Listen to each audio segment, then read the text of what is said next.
through, and she's willing to be here today to share some of her pain. So please give her a round of applause.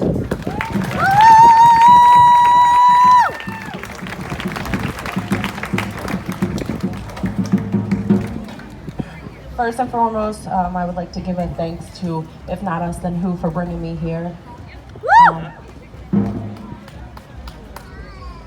It's a beautiful thing to look around and see all types of people here, old, young, babies. I want to thank you all for being here. I hate public speaking. It's scary, it's nerve-wracking.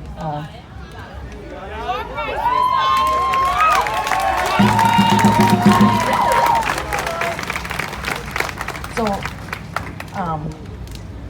about 4 months ago, I started a group called There's No Place for Racism. I came to a protest, actually my very first one was here in Williamsport, Pennsylvania. And I came here, and 2 days later I went to 2 more protests. Well, I went home and I thought to myself, what am I doing in my own community? And I posted a status that said, who wants to have a protest here? 24 hours later, I went, and I figured it would be me and 8 of my friends. And I stood up to make a speech, and there was over 300 people there.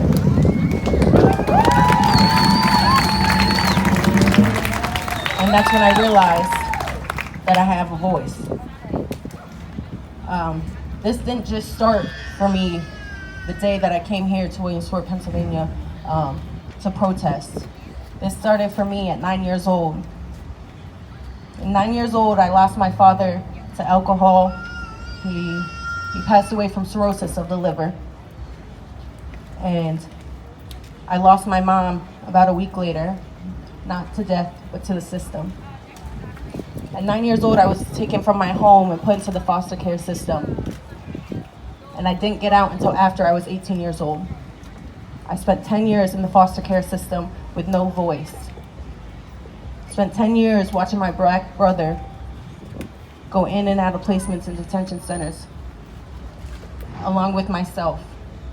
Anytime I spoke up against the system and the terrible homes that I was in, I was bounced around. I was in 26 different foster homes, in and out of placements, in and out of detention centers, and in and out of rehabs when I developed my own drug addiction.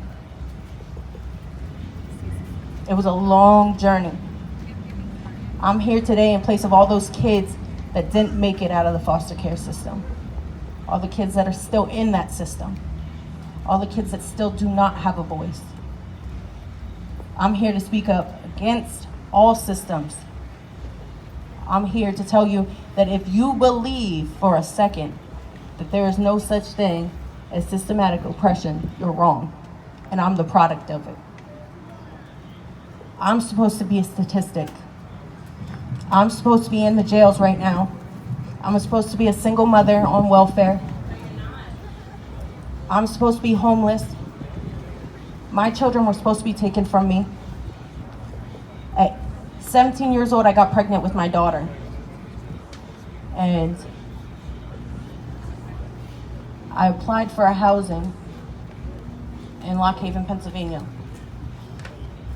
I moved into this housing at 17. A week after my 18th birthday is when I left the system. Before I left the system, I placed bets on how long it would take for me to have my daughter taken away. My daughter's 6 years old. She's still with me.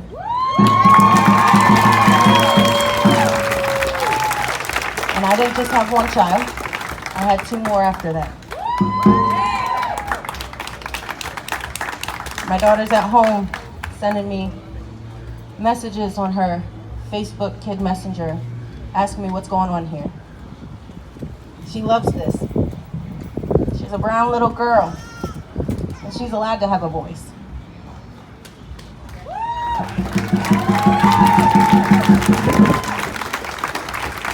My story wasn't all roses, and I didn't just make it out of the system, and I'm not some miracle.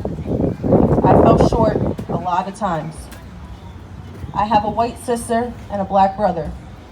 My white sister, she's at work right now. My white sister was in 3 foster homes. My black brother, he's in jail. He was home for 2 days. He just went back to jail this week. He was late for an appointment. He was late for an appointment. Do you hear me?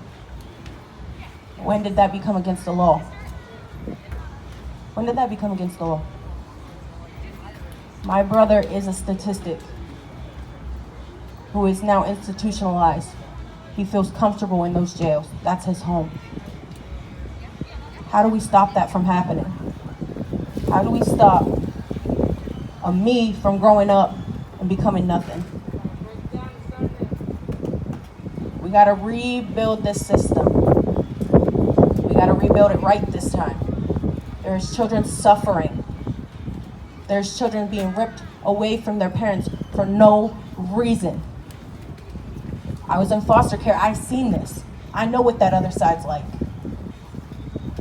I know what it's like to watch a kid come into foster care and them say, oh, I really wanted a black baby. So when that black baby comes in, guess what they do? Make it impossible for us as parents to get our child back and then adopt our kids. I watched this happen. I've seen this happen.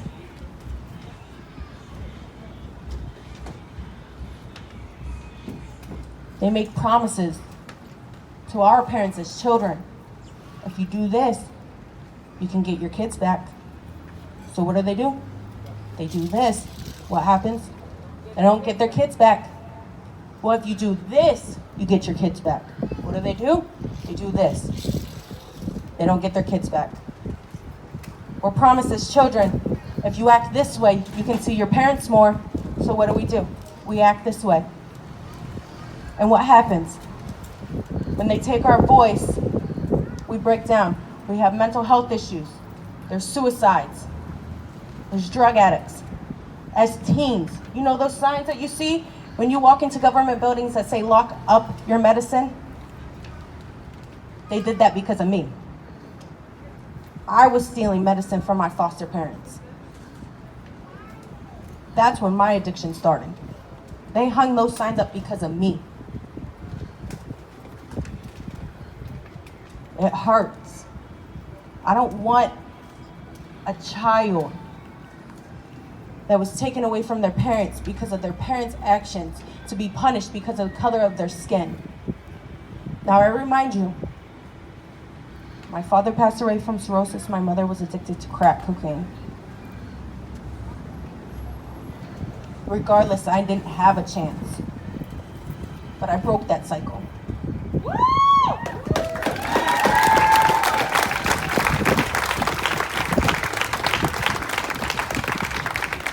I remind you, I have a white sister, a black brother, and I am Dominican.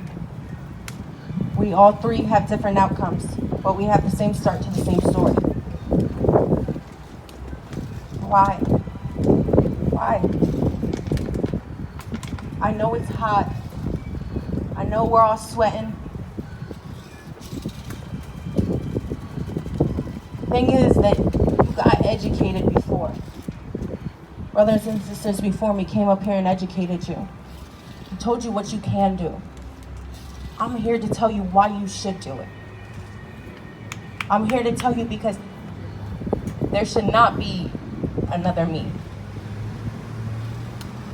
I walked out of foster care on my 18th birthday, and in the housing that I moved in, I had a mattress, not a box spring, a mattress, a box TV, pregnant with no food in my house. No child of the system for 10 years should leave like that and not know what they're going to do.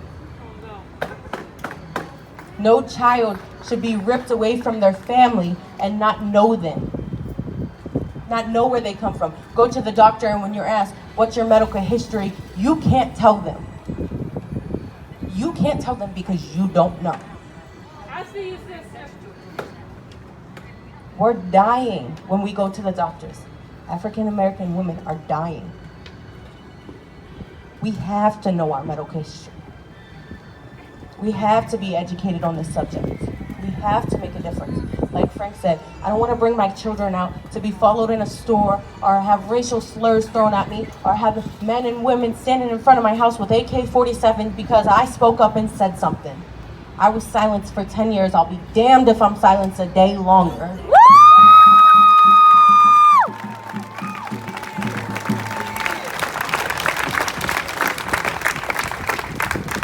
you all to dig deep down inside, because I know in one way or another, you have all been a victim of the system.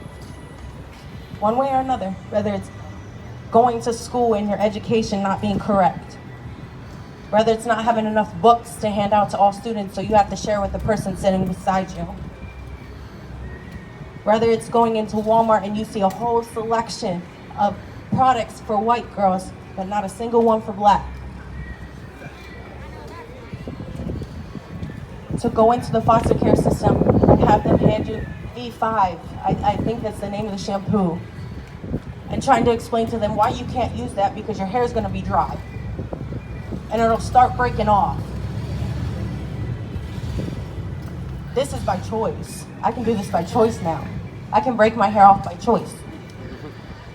At 9, 10 years old, I wasn't allowed. I got what was handed to me.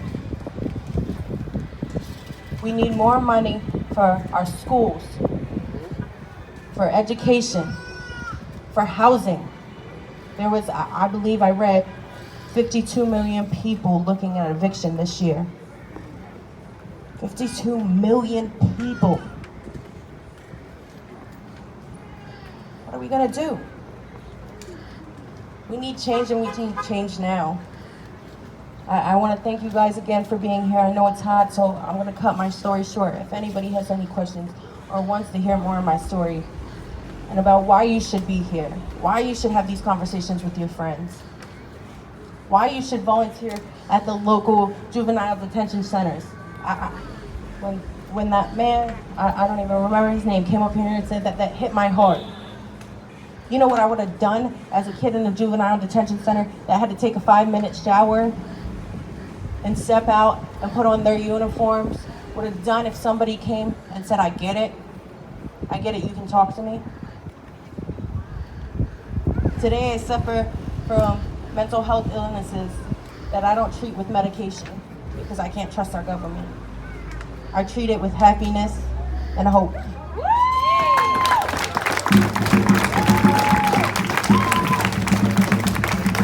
I just want to thank you all for coming here, and I want to thank you guys for bringing us here. It means a lot. It means a lot from a kid who came from the system. This is what needs to happen. This is the change that needs to start. And if you don't know what to do, please, I'm begging you, get with one of these people that came up here and talked, and get with them and say, what can I do? How can I help? I also started a diversity board in Clinton County, which is Lock Haven, part of Jersey Shore, some other areas that I'm not going to name off. But it's me and a bunch of stakeholders, and we sit in a circle, and I make my demands. I don't let them tell me no. And it must suck for them to be on the other side now.